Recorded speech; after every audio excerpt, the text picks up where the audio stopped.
श्रुतिस्मृतिपुराणानाम् आलयम् करुणालयम् नमामि भगवत्पाद शङ्करम् लोकशङ्करम् सदाशिवसमारम्भाम् शङ्कराचार्यमध्यमाम् अस्मदाचार्यपर्यन्ताम् वन्दे गुरुपरम्पराम् वसुदेवसुतम् देवम् कंसचाणूरमर्दनम् देवकी परमानन्दम् कृष्णम् वन्दे जगद्गुरुम्.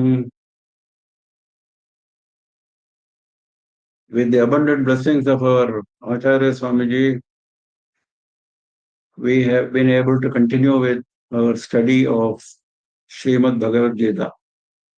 Today we are meeting on a very momentous day when our Sri Matam has just announced the next successor of Peethadipati, who is going to assume the Peethadipati-ship on Akshaya Tritiya day, Wednesday, 30th of April. The preliminary rituals have started today in Sri Mata, as you might have seen. We are fortunate that we are living in an era when a new Acharya is coming to bless us. We are having Akshaya Tritiya on 30th, and 2nd of May, we have Shankara Jayanti. So we have all these events, sacred events, lined up during the coming week. Coming to Bhagavad Gita, we have come to chapter 5 towards the end. Chapter 1 was Arjuna Ushada Yoga. Chapter 2 was a summary of Bhagavad Gita. Sankhya Yoga. Chapter 3 was Karma Yoga, giving the various techniques of Karma Yoga. Chapter 4 was Jnana Karma Sannyasa Yoga. That is, from Karma Yoga to proceed to Jnana. What are the steps? What is the necessity? Etc. And now we are in chapter 5, which is Sannyasa Yoga. That is dropping of activities. That is the main subject here. Mentally or otherwise. Dropping of activities, how it helps the Karma Yogi, how it helps to become a Jnani. So, we are on shloka number 25. Labante brahmanirvanam rishayah kshenakalmashaha छिन्नद्वैधा यथात्मानः सर्वभूतहिते रताः. 24 is over, you said, no, Rajani? Rajani? Yes, Mama, 24 is over. Okay, right. Labhante brahmanirvanam rishayah kshenakalmashaha.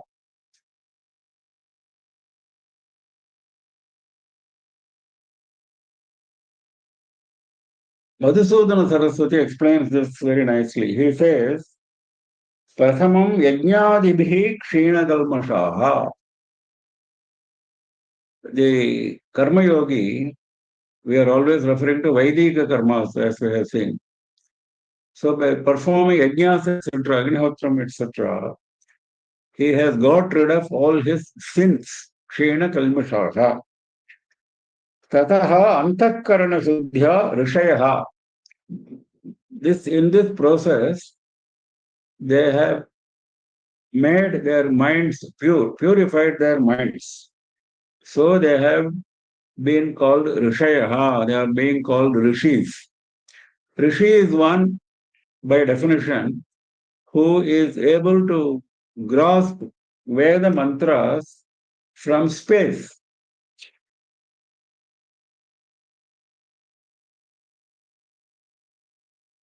They are able to see the Veda mantras, not listen.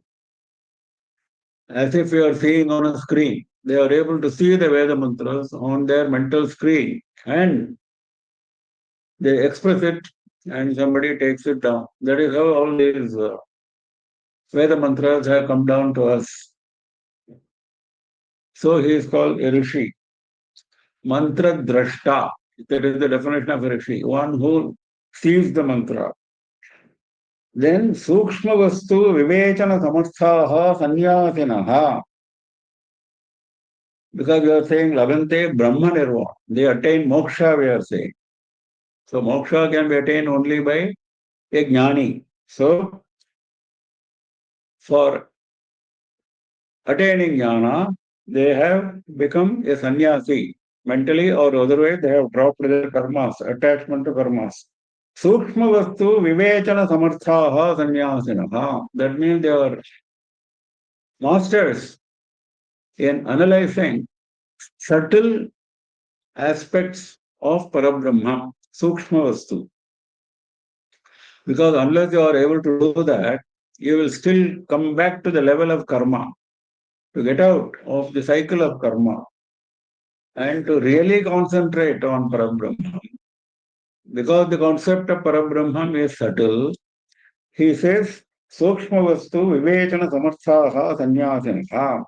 Tataha Shravanadi Paripakena Chinnadvaidaha. Because next sentence we are saying Chinnadvaidaha. That means duality has been extinguished. They have left duality behind. They have got to the plane of Advaita now. So how this happened? After equipping themselves with the prerequisites for Jnana Marga, that is Viveka Vairagya, Samadhi Shatka Sampatti, Mumukshutva, 4 qualifications we have seen before. So they have equipped themselves with that, and then they go to a guru and they listen to Mahavakyas. Shravanadi Paripakena. Their knowledge is mature by listening to Mahavakyas. That way they have abandoned dualities. Tataha nididhyasana paripakena samyatatmanha paramatmanyeva ekagra chittaha. Because then we are saying etatmanaha. Etatmanaha means they have full control over their minds. Minds including sense organs, sense objects, etc., etc. Because they are all secondary to mind. If you have control the mind, you have control the secondary aspects. So he says, how did it happen? After Shravanam, Mananam, Nididhyasanam, 3 steps we have seen. So Nididhyasanam is meditating and making it yourself, your part of yourself. That is Nididhyasana. Mananam is meditating, and if there are doubts, you go back to the Guru and then get them clarified. You have not still reached full fruition. Full fruition is reached in Nididhyasana state. He says, Tataha Nididhyasana Paripakena. Full maturity has been obtained. Samyatatmanaha. Now you are able to say that you have full control over your mind. Paramatmanyeva ekagra chittaha. What does it mean? Full control over mind. It means their mind is always permanently focused towards Paramatma. Paramatmanyeva, only towards Paramatma.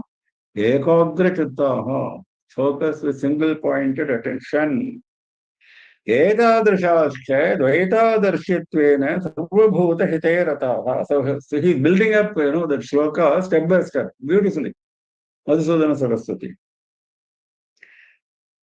Now, etadrishascha, having reached that stage, jnani stage, dvaitadarshittvena, since they have no more use for dvaita, they have left behind dvaita, chinnadvaidhaha. There is no more dvaita in them. Hence, sarvabhuta hite rataha. They are engaged in doing what is good to all the beings, doing what is hita, what is good, what is beneficial to all the beings. Sarvabhuta, no exception, no friend, no enemy, no higher, no lower, no man, no animal, sarvabhuta.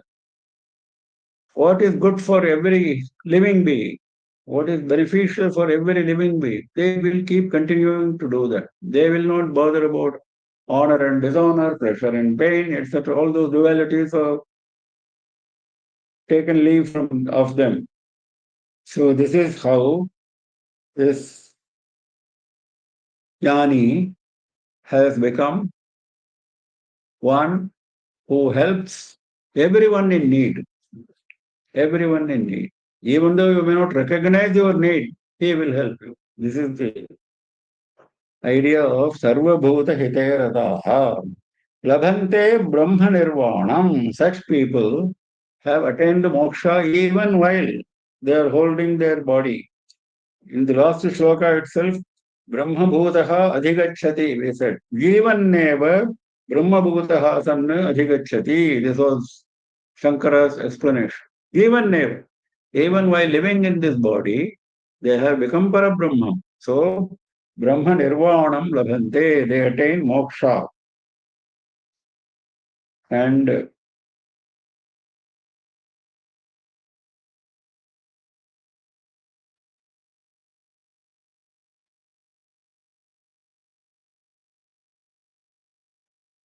Nirvanam has two meanings. I think we saw it last time. One is a perfect calm of Parabrahman, complete Shanti, no agitation, nothing of that sort. And simultaneously, liberation from the samsara, from this to and fro, coming and going and coming into this world of births and rebirths. So, liberation from samsara and perfect calm of Brahman, both these are aspects of Brahma Nirvana. Nirvana means these two. So, they are in that state. Labhante Brahma Nirvana. There is a passage in Ishavasya Upanishad. As you may be knowing, Ishavasya Upanishad is the perhaps shortest Upanishad. It gives the essence of Vedanta.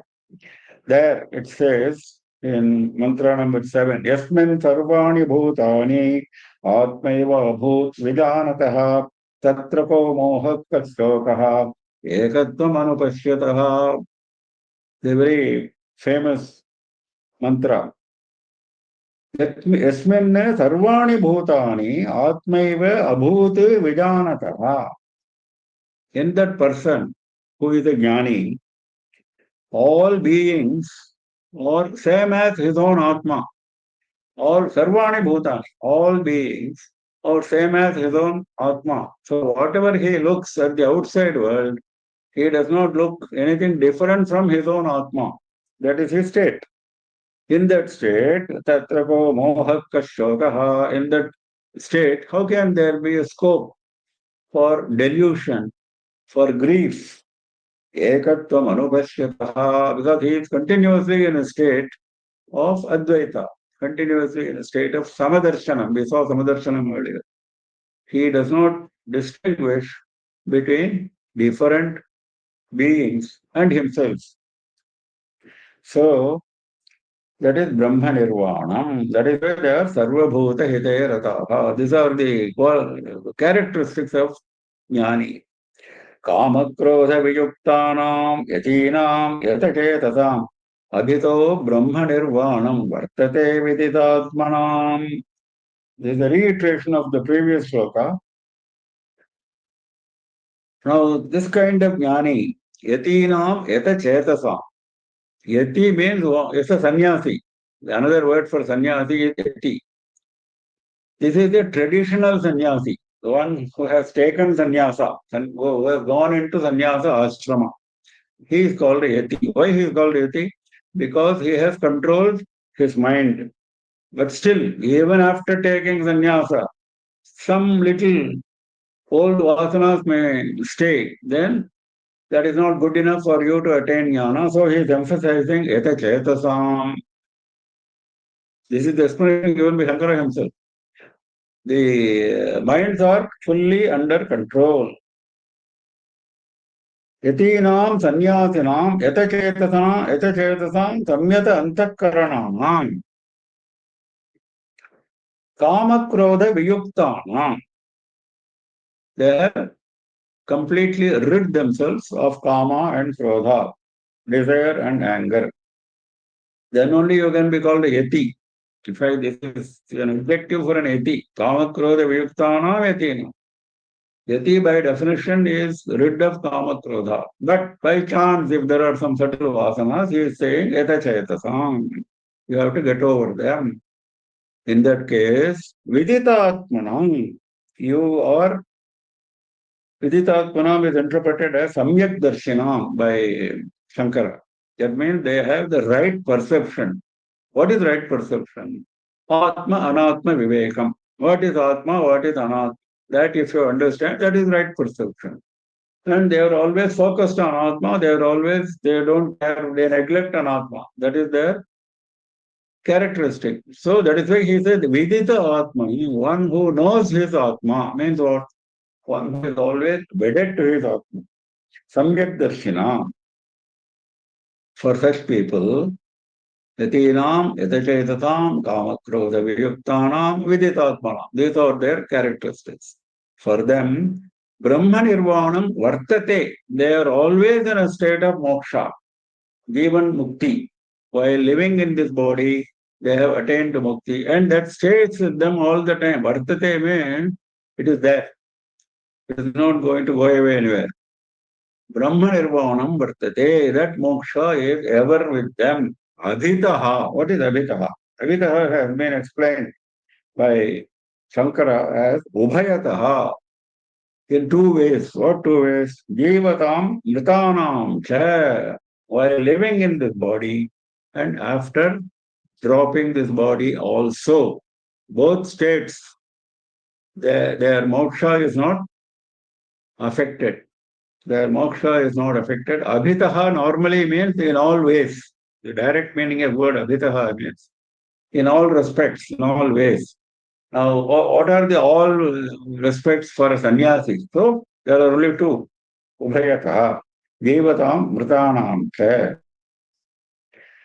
Lavante Brahma Nirvanam, Rishayah, Kshenakalmashaha, Chinnadvaidha Yatatmanaha, Sarvabhuta Hitayrataha, Kamakrodha Viyuktanam, Yatinam Yatachesasam, Abhito Brahma Nirvanam, Vartate Viditatmanam. Sparshan Kritva Bahirbahyaan, Chakshushtaivantere Bhruvoho, Pranapanau Samau Kritva, Masabhyantaracharinav, Yatendriyamano Buddhihi, Nirmokshaparayanah, Vigatecha Bhayakrodho, Yasada Muktayeva Saha. Now, these two slokas are an introduction to Dhyana Yoga, which is the subject of next chapter, chapter 6. Dhyana Yoga, sitting and meditating. That is Dhyana Yoga. Sitting in a place and meditating on Parabrahma.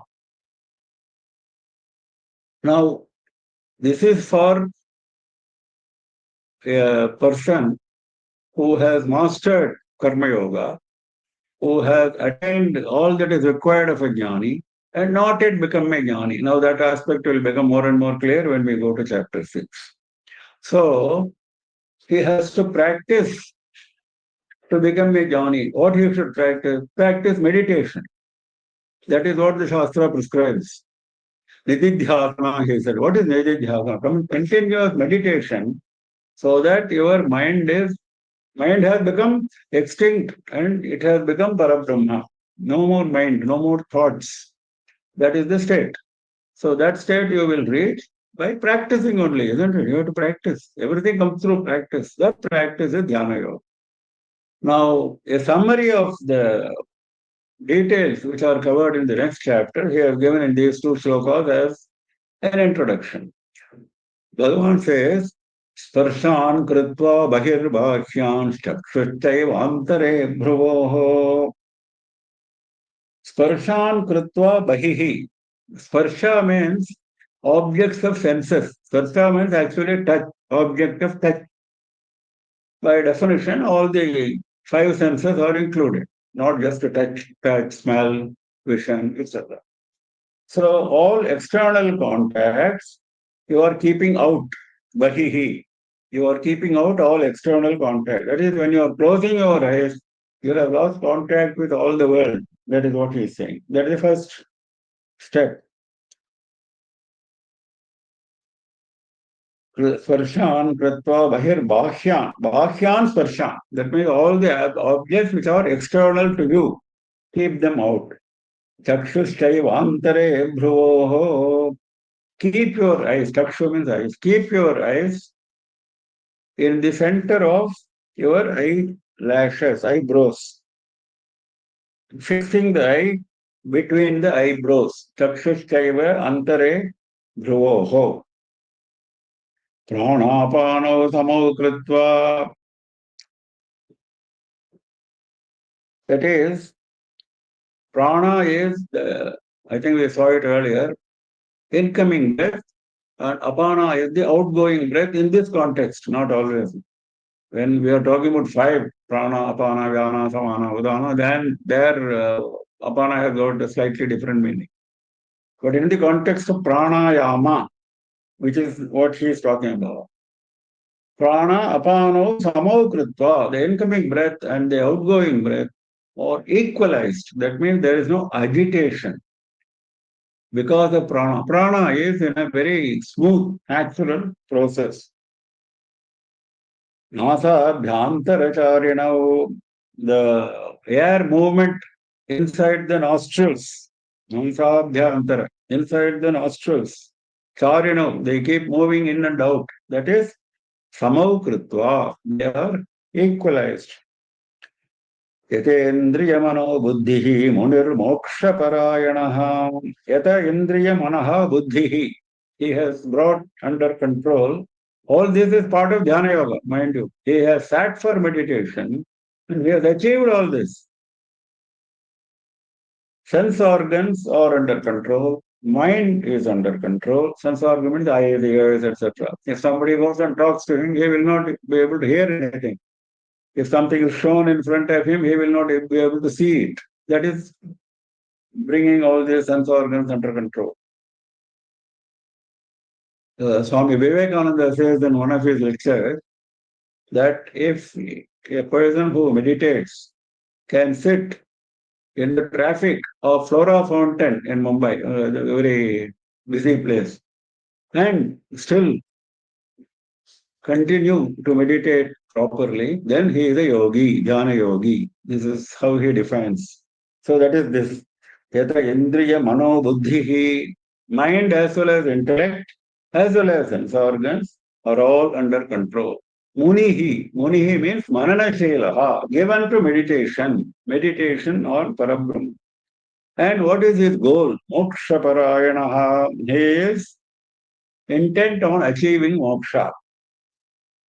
Vigatecha bhaya krodho yasada muktaye vasaha. Why he is mentioning this? Vigatecha bhaya krodho. He has crossed that stage, isn't it? Desire, fear, anger, they have all left him.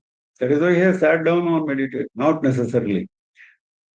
Because meditation is a practice, isn't it? We don't know in what stage of that progress, that road you are. If you are in the beginning stage, you cannot call yourself Vigadeksha Bhaya Krodha. Munir Moksha Parayanaha, yes. At that stage, you can call yourself. That means you have sufficiently advanced on the path, then you can call yourself Vigatecha Bhaya Krodha, not in earlier stages. That is why to make it clear that this person has advanced on this path. It's not the first day of his meditation. He has been meditating for years and years, and he has been able to bring under control all these sense organs, mind, intellect, etc. And he has overcome desire, fear, and anger. See, three main emotions he is mentioning. Because if there is a desire lurking in his mind, and if that object of desire comes in front of him, he will open his eyes and look at that object. That is what happened to even great sages like Vishwamitra, isn't it? Then fear for his life. Because life is important, even when you are moksha parayan. You have to maintain your body. So if you think there is a wild animal coming to, you are meditating in a cave in a forest, So bhaya, krodha, some disturbance. You feel there is a disturbance and then you become angry.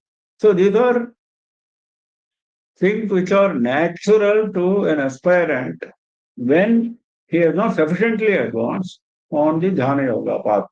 So that is why he is mentioning here. So you have to be on your guard, in short. If you have fulfilled all these qualifications, yes, sada mukta eva saha. If you are a person like that, you are ever liberated. Sada muktaha. Even when you are not meditating, that is the meaning of sada. You cannot be in meditation all the 24 hours, isn't it? Meditation, that is samadhi. People like Ramakrishna Paramahamsa, Ramana Maharshi have been in samadhi state for many days, 3 days, 4 days, even 10 days. But ultimately they have to come out of samadhi and look at the world. But even in that stage, they are still liberated only. There is no change in their mental state. That is what he is emphasizing. Sada mukta eva, emphasis. There is no doubt that he is ever liberated, ever eternally emancipated. न तस्य मोक्षः अन्यः कर्तव्यः अस्ति. That is mukta eva saha. That is how he is interpreting Shankara. He says, there is no separate moksha for him. He is already mukta. He is already mukta.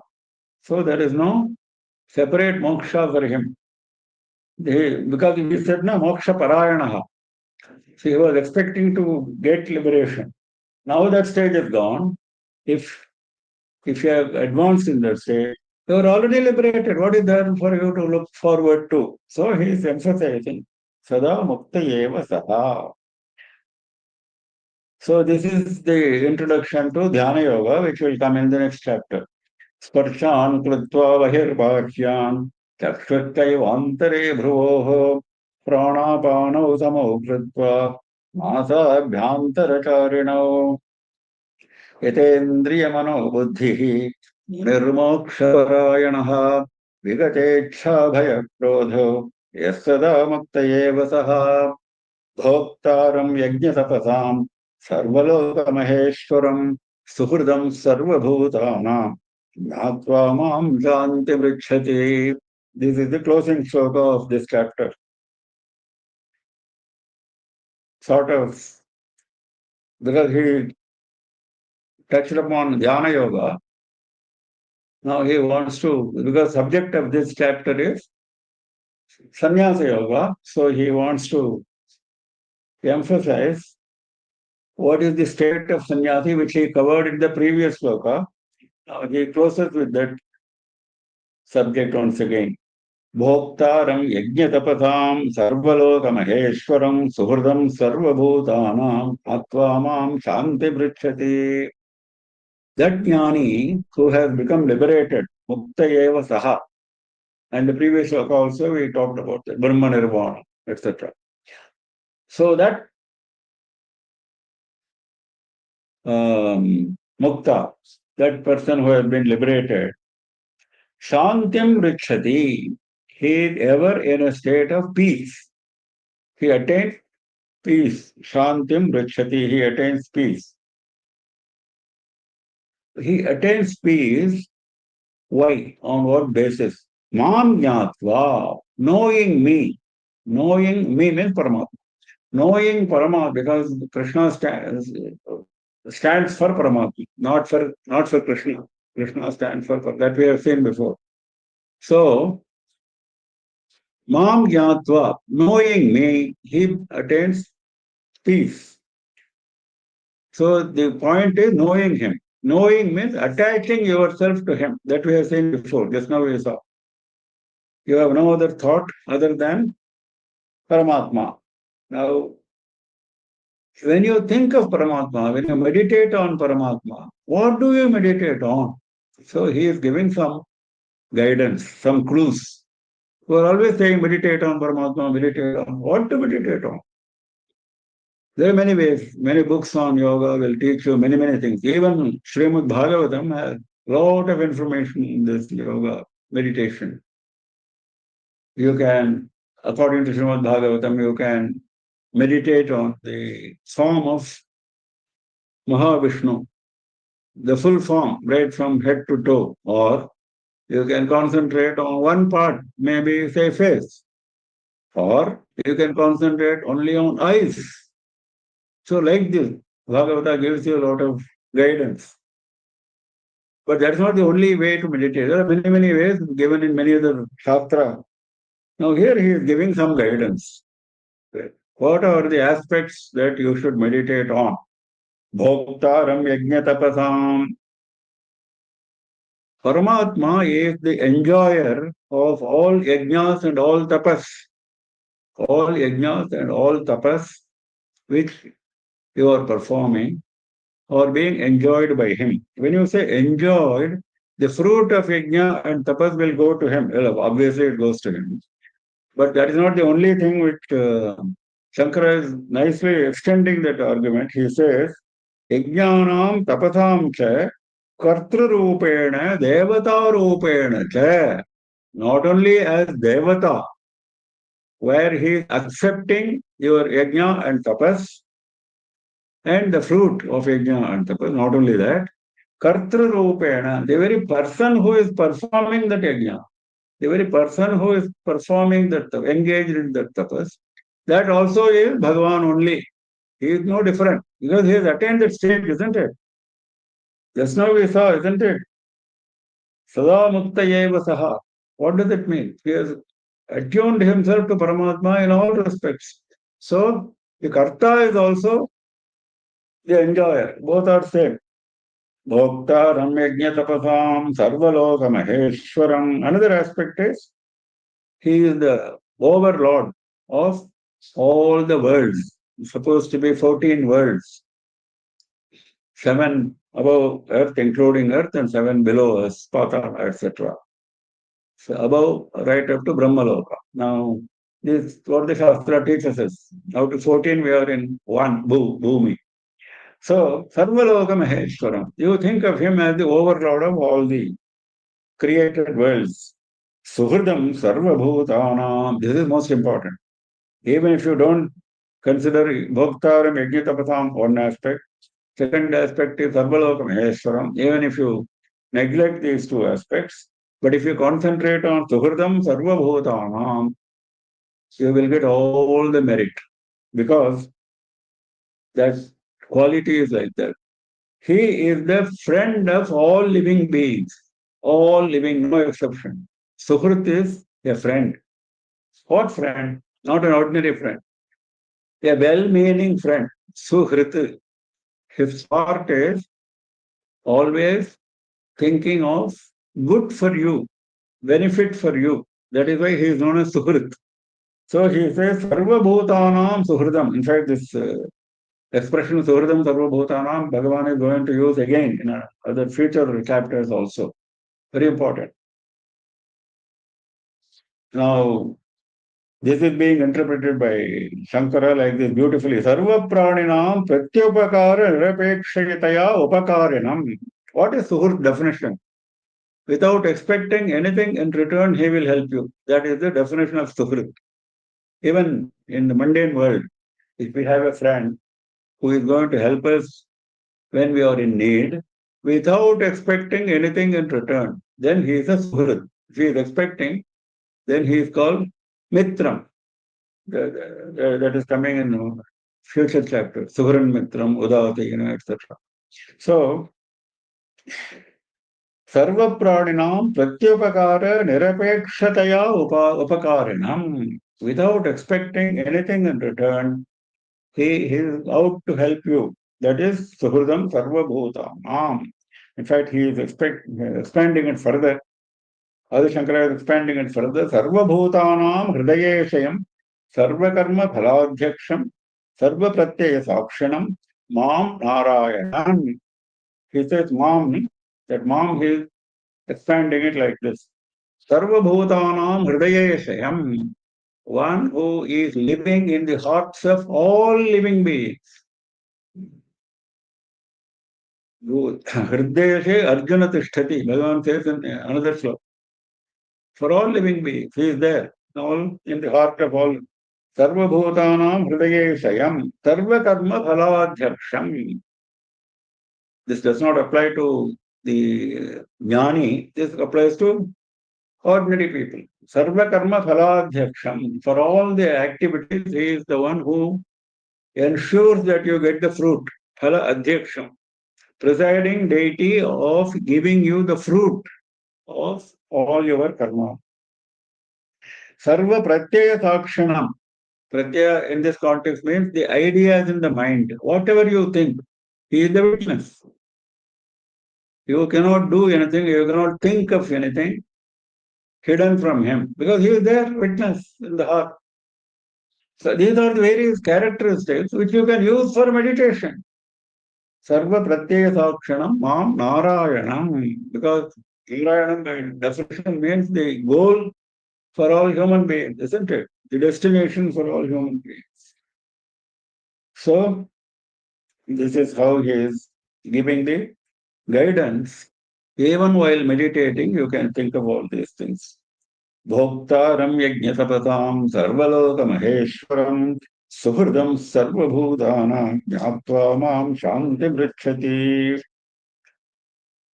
इति श्रीमहाभारते शतसाहस्र्यां संहितायां वैयासिक्यां भीष्मपर्वणि श्रीमद्भगवद्गीतासु उपनिषत्सु ब्रह्मविद्यायां योगशास्त्रे श्रीकृष्णार्जुनसंवादे संन्यासयोगो नाम और कर्मसंन्यासयोगो नाम there are two versions. पंचमोऽध्यायः. Next is Dhyana Yoga, chapter 6. The idea which here it says Atma Samyama Yoga. This is another name for this chapter. Second name for this chapter is Atma Samyama Yoga. That means yoga of self-control and yoga of meditation. Dhyana Yoga. Now, Bhagavan is straight away starting with some preliminaries to Dhyana Yoga. Before you sit for meditation, he wants to clarify certain aspects which he is doing in the first few shlokas. So they are not really directly connected with Dhyana, you may think. Hey, you said Dhyana Yoga, you even introduced with 2 shlokas, but I don't find Dhyana Yoga. You may feel like that. But this is a preliminary to Dhyana Yoga. Shri Bhagavan Uvacha Anachita Karma Phalam Karyam Karma Karoti Yaha Sadanyati Cha Yogi Cha Niragnir Nachakriyaha. Now here he wants to emphasize the definition of sannyasi which he has been giving from earlier chapters. Sannyasi by the traditional interpretation, change of ashrama to sannyasa ashrama, yes, that he is a sannyasi. But we are not talking only about that sannyasi, we are also talking about karma sannyasi, a karma yogi who has, by dint of karma yoga practice, has been able to abandon karmas, abandon the doership of karmas. So he may not have dropped karmas. Still he is a sannyasi. We saw the concept. Like Janaka. Janaka is a standing example we have been looking at. Now, he is coming back to that point to say that because the Dhyana Yoga is covering all the aspirants. You may be a beginner karma yogi. You may be a jnani who has reached the pinnacle. He is coming to all those aspects. So everyone is doing Dhyana Yoga. Maybe perfect manner, imperfect manner, etc., etc. But since we are talking about Dhyana Yoga, which is a common thing for a beginner, a karma yogi, beginner, and an accomplished jnani, he is now saying, he is emphasizing that aspect which is sannyasi and yogi. That is, yogi is a karma yogi. Sannyasi is someone who has dropped all karmas. someone who has dropped all karmas. The traditional sannyasi he is talking about here because he is putting him in opposition to yogi. So he says, Anachrita karma phalam karyam karma karoti yaha karyam karma. One who does karma which is he is obligated to do, which he is enjoined to do. That is karyam karma. Kamya viparitam agnihotraadikam karma. That is what Adi Shankara says. Kamya viparitam. You should not have any desire in your mind because karmas are defined as kamya karmas. Some of them are kamya karmas. Some are ordained karmas. Some are kamya karmas. Yeah, some are prohibited karmas, of course. So there are different aspects of karmas we have seen before. But we are now talking about karmas which are compulsory as opposed to those karmas driven by desire. So that is why he says, Kamya Viparitam Agnihotraadikam karma, like Agnihotra. It is a compulsory karma. You don't expect any fruit from it. So that Karya karma, one who does that, Yaha Karoti, Anashritaha karma phalam. Whatever you do, you are not expecting the fruit. You are not expecting any fruit. Anashritaha karma phalam. If you are doing like that, even if you are engaged in karma, karyam karma karoti, even then, sa sannyasi cha yogi cha nirna cha kriyaha. He is a sannyasi, he is a yogi. You can call him yogi, you can call him sannyasi, it doesn't matter. You can call him karma yogi because he is still doing karma. You can call him sannyasi because he has left all desire for fruit. He is as good as a sannyasi, as good as the traditional sannyasi. So that is why he is saying sannyasi cha yogi cha. He is common. He can be called a yogi, he can be called a sannyasi. Parityagaha yasya asti saha sannyasi. Because sannyasi by definition means one who has abandoned karma. Here he has abandoned doership of the karma, ownership of the karma and the fruit. Yogi, yogaha chitta samadhanam. That means concentration of the mind, complete control over agitations of the mind. Chitta samadhanam. He will focus the mind on Parabrahma. Samadhana means focusing. He is a yogi. So, since this man, though he is doing karma, karyam karma, though he is doing, since he has left the fruit behind, he can be called a sannyasi. Because he has abandoned the fruit, he can be called a yogi because he is still doing karma yogi. Nirna cha kriyaha. Now he is comparing this person with a person who has dropped karmas because he has taken to sannyasa ashrama, but he has not developed the full characteristics. That is why he says niragnihi. Niragni means one who has dropped agni. Nirgataha agnayaha karmanga bhutaha yasmat saha niragnihi. Shankara is so compassionate as to define even simple terms. Nirgataha agnayaha karmanga bhutaha. All those agnis which are part of daily duty, like Agnihotra. He has dropped them because he became a sannyasi. Sannyasi, by definition, has nothing to do with Agni. A man who is in sannyasa ashrama can nowhere go near Agni, by definition. That is why even food he cannot cook. The grihastha can cook. If the wife is not there, the person can cook. In fact, it is recommended. Swayam Paka, it is called. Instead of eating from somebody else's hand, you can cook yourself. That is recommended. Our acharyas have recommended it frequently. But if you are a sannyasi, you have to live only on bhiksha because you cannot cook, because you have dropped your agni. That is why niragnihi. Now we are talking about a person who has taken to sannyasa, who is wearing kashaya vastra, but desire is still there, subtle in his mind. That is why he says, na niragnihi. He is not to be compared with that man. This man is superior to him, even though he is not a sannyasi. But they're all very, what should I say, forward-looking thoughts. revolutionary thoughts. But even Bhagavan has given us all these revolutionary thoughts, even at that age. Na niragnihi, na chakriyaha. Similarly, Agni you might have abandoned, but you may be doing other activities. That is why na cha akriyaha. Akriyaha means who has dropped all karmas other than Agni also. Anagni sadhana api avidyamanaha kriyaha tapodanadikaha yasya. Like tapas, like dhanam. These are activities which you may be doing. Even though you have dropped Agni. Agni karya you have dropped. But you may be doing tapas, you may be doing dhanam, etc. So those are kriyas, but you are not doing them. Nacha atriyaha. You have dropped all those karmas also. Not only you have dropped Agni, you have dropped all those karmas. And you are thinking that you are a sannyasi because you have dropped everything. No, you are not a sannyasi in this, uh, from this point of view. Karmabala sankalpa sannyasat sannyasitvam.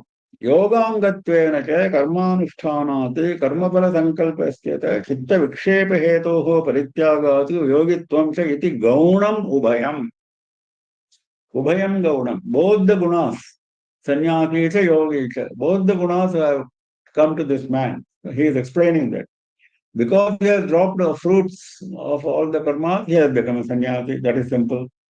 Why he is called a yogi? Because he is still doing karmas, karmanushthanaat.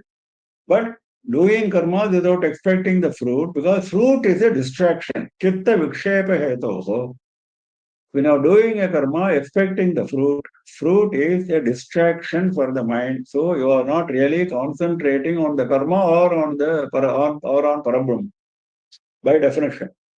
That is why he is repeatedly emphasizing the need for dropping attachment to the fruit. If your mind is going towards the fruit, you cannot concentrate on Parabrahma, you cannot concentrate even that activity which you are doing.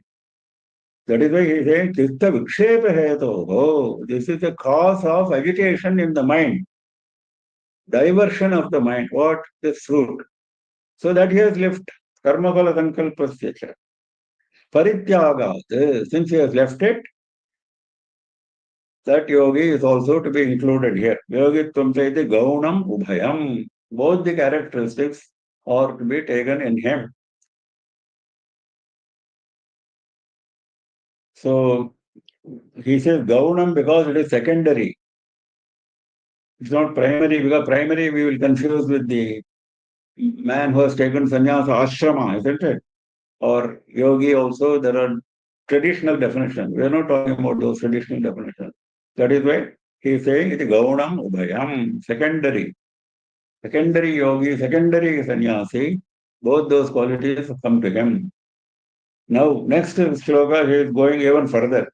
Yes, sannyāsamiti prahuhu yogam tam vidhi pandava nasya samyasta sankalpo yogi bhavati kasyana. One who is called a sannyasi, what is called a sannyasam? The traditional sannyasi, wearing the ochre robes. Yes, sannyāsamiti prahuhu, that which is known as sannyasam. Yogam tam vidhi pandava, that is also yogam. There is no distinction between the two. Don't think that sannyasi, the traditional sannyasi, is different from this karma yogi who is doing karma, because by definition sannyasi has left karma behind, whereas karma yogi is doing the karma. So obviously from the first look, both are entirely different, 100% different, but they are the same. Why? Nahyasanyasta sankalpo yogi bhavati kaschana. Asanyasta sankalpaha. Unless you have dropped the sankalpa, unless you have dropped the idea of the fruit, he does not even say fruit. Sankalpa is the idea of the fruit. A running, aesthetic thought of the fruit is sankalpa. Even that you have dropped. Therefore, चित्त विक्षेप हेतु फल संकल्प संन्यस्तत्वात्. What he said in the previous sloka, he is emphasizing here. The cause of agitation, cause of diversion of the mind, that is the fruit, that sankalpa, you have got rid of. So you are, even if you are a yogi, it is sannyasa only. Even if you are yogi, it is sannyasa only. He wants to drive this point home again and again very clearly.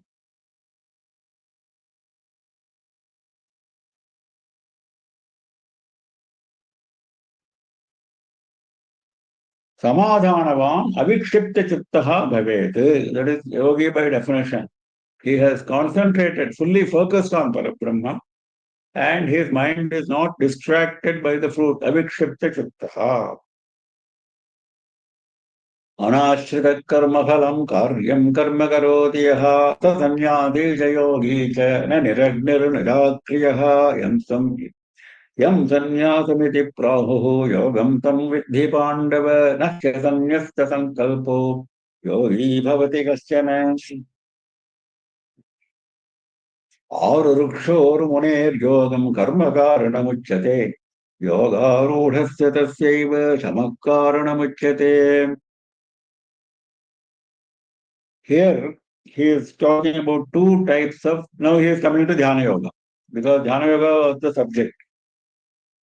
Why he took up the sannyasa and yoga? Because that is the final goal you have to reach. Even for Dhyana Yoga, that is the final goal you have to reach. So goal has been defined once again clearly.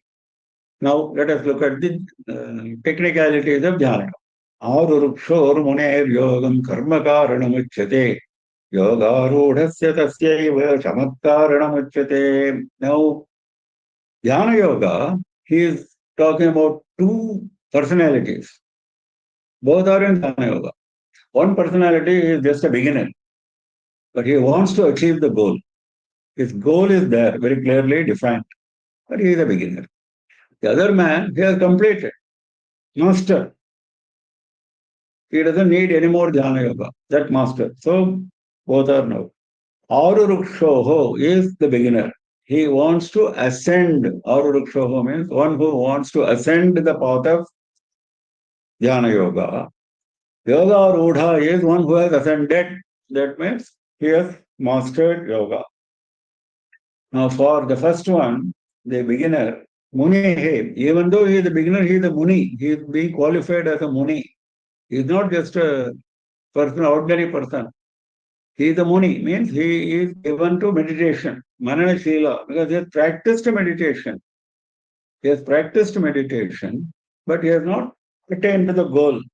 He wants to attain the goal. That is why he is called Arurukshuhu. Aururukshor munehe yogam aururukshōho. That means he wants to ascend the path of yoga, advance in the path of yoga. For him, karma karanamuchyate. For him, what is the motivating cause? Motivating cause is karma. Dhyana yogasya thala nirapekshaha karma yogaha Mahiranga sadhanam. For Dhyana Yoga, the Karma Yoga without expecting the fruit. Thala nirapekshaha Karma Yoga. Bahiranga sadhanam. For the such a person, Dhyana Yoga is an external practice. Bahiranga sadhanam. External practice. He sits down and practices meditation, but he is a Karma Yogi. He is not meditating all the 24 hours. He is doing karmas. In between, when he gets time, he sits down for meditation. That is why he says Bahiranga Saga. It is an external means of focusing his mind. That such a person is Aruruksho. For he is quoting from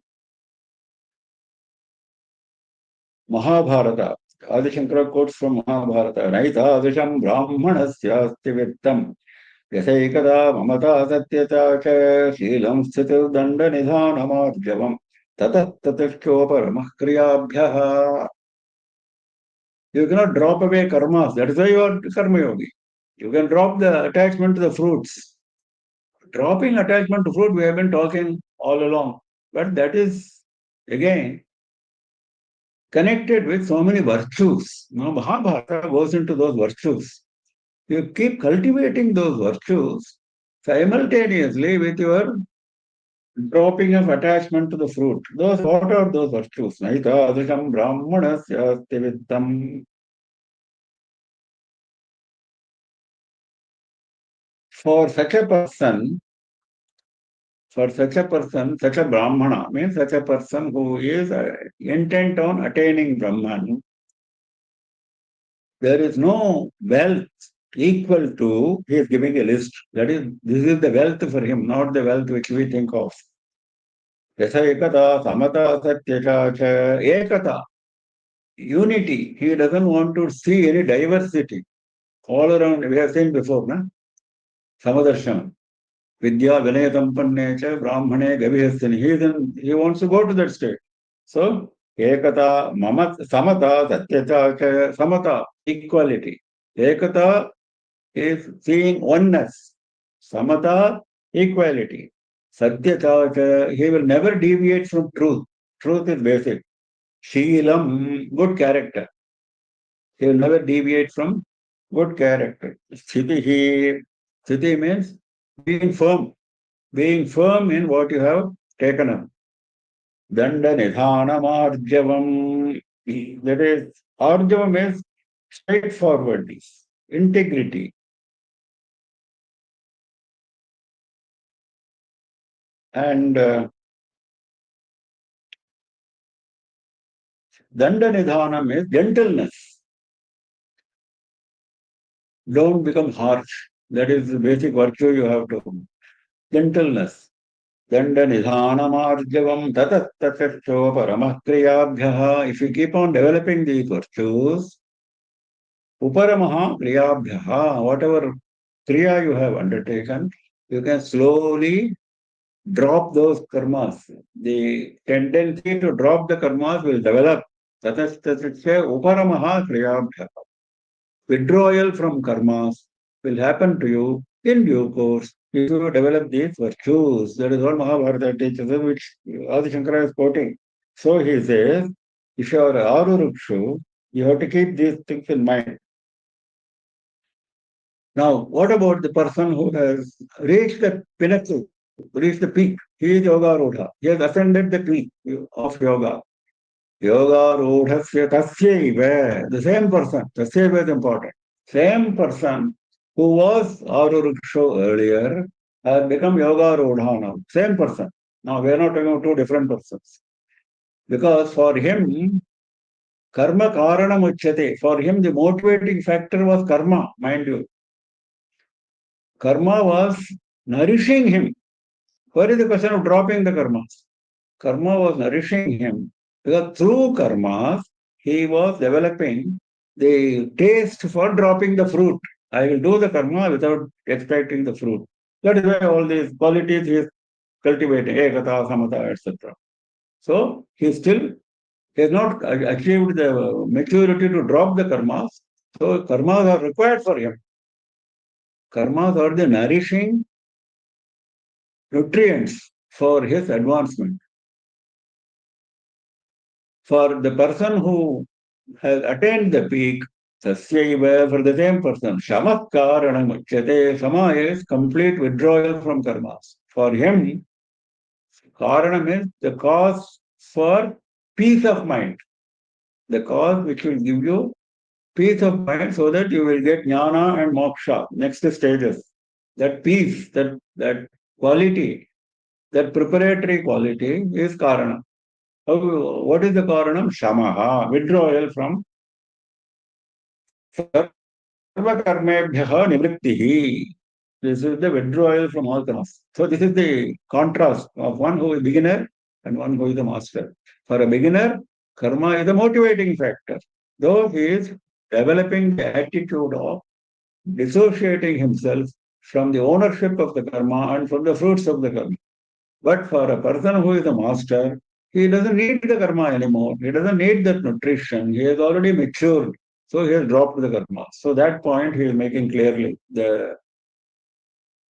The person who is a beginner and the person who is a master. Aururukshor muner yogam karma karanamuchyate. Yogarudhasya tasyaiva shamak karanamuchyate. We'll stop for today and we'll continue tomorrow morning at 7 AM IST as usual. Any questions? Those who have questions, please unmute yourself, turn on your video and ask questions. Any questions, anybody?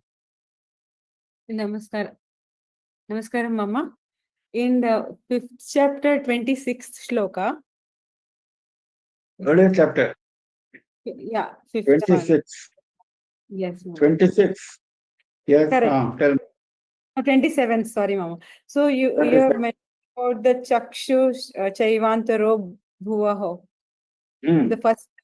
So, Mama, you said that we have to focus the eyes on in between the eyebrows.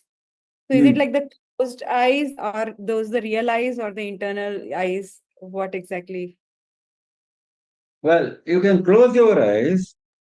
In fact, you are recommended to close your eyes, but the eyes should be mentally focused. This is a yoga practice. This is a practice. Yes. Yoga teacher will tell you this. If you want to concentrate, just as pranayama is also a means of concentrating the mind, pranayama is the means of concentrating the mind. Similarly, focusing the eyes, in fact, he is going to come to that again. The same point. He is going to go into depth again in this chapter 6. So there also he is going to say this directing the eyes toward the center of the eyebrows is only for concentrating the mind toward the goal, which is Paramatma. Don't concentrate in the eyebrow point, in the middle point of the eyebrows. That is not the intention. He is going to make it clear. Bhagavan is going to make it clear. And Mama, Muni and Sannyasi both are different, right? In terms of jnana. Yes, definitely different. Muni is not necessarily, in fact, all our rishis, Valmiki and others, Vasishtha and others, they were not sannyasis, traditional sannyasis. They were all grihasthas, but they were all great munis. Yes.